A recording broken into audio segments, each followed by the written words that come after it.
Hello everyone, welcome to the shop and to another episode of Home Shop Tips. Does this look familiar? Anyone that has worked on small engines, such as this Briggs & Stratton, I believe it's a Model 23D. If you ever worked on small engines, this is the valve keeper and push rod area. And if you're rebuilding the engine, you need to take the valves out. You need to adjust the valve lash, which is the gap between the push rod and the valve itself. It's the valve and the push rod. You need to adjust that, and you need to lap the valves or put new valves in. And it is a royal pain in the ass. Nothing less than that to get these valves back in, because these valves are held by keepers that set in this groove. And the keepers, you already know what these are because you've taken the engine apart. But here's the keepers, these two little half circle things, and they're wedge shaped. And they sit inside. Here's the spring and everything, and they sit inside here. There's a cone-shaped hole inside there, and they sit inside there. But anyway, the first key to getting these in is having good light. That guy right over there. I clamped it right to the engine so it's nice and bright and I can see everything. Second tip, you can see I have this clamp that I fashioned really quickly. I got a piece of heavy sheet metal over the valve, and I just bolted it down with a bunch of spacers to one of the head bolt holes, and that keeps the valve nice and tight in, so when I'm messing around with everything inside, the valve doesn't want to move. Then, once you position the spring and the two end caps on the spring, you're going to need to compress the spring back to expose the groove, then somehow get both of these keepers in that groove. Now I'm sure there's a tool for this, but I don't have the tool. So, this is what I improvised. You need grease and a wrench. This is a metric wrench. I have no use for metric wrenches here. This is an American shop, but sometimes metric wrenches come in handy as improvised tools. This is one of them. So you find a wrench preferably nice and thin with a head that isn't too fat or wide, so you can get it in there and lever against the edge here,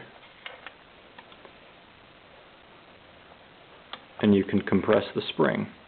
I'm not going to move this too much because I have the keepers in here already, and if I drop those keepers out, I'm going to be really, really upset.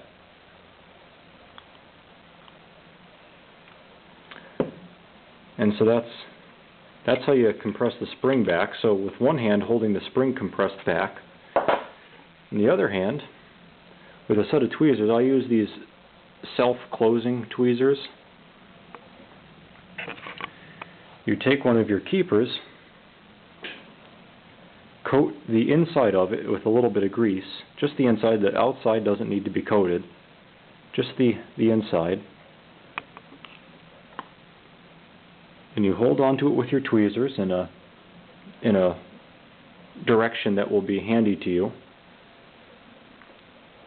And with the spring compressed with one hand, I can't do that because I'm holding the camera with one hand, but I compress the spring with the wrench or some other improvised fork-shaped tool in one hand, and the other hand hold this, then just get it on there just like that, and then let go.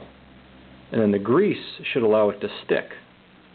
Of course, this is sticking because it's on the top, but if I rotate it around, it falls off. The reason I mention that is because you're going to need to rotate the keeper a little bit around to the back side, and it's going to need to stick so you can get the other keeper on.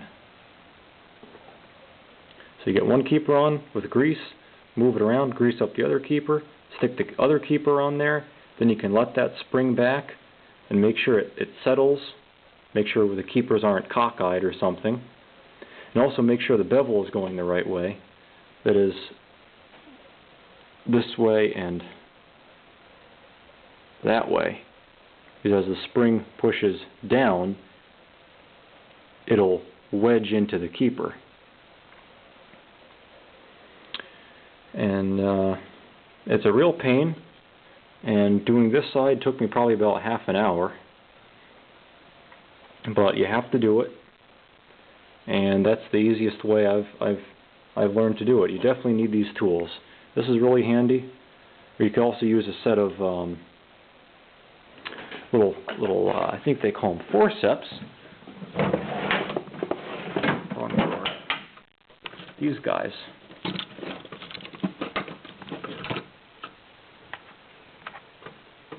They have a little latch in there.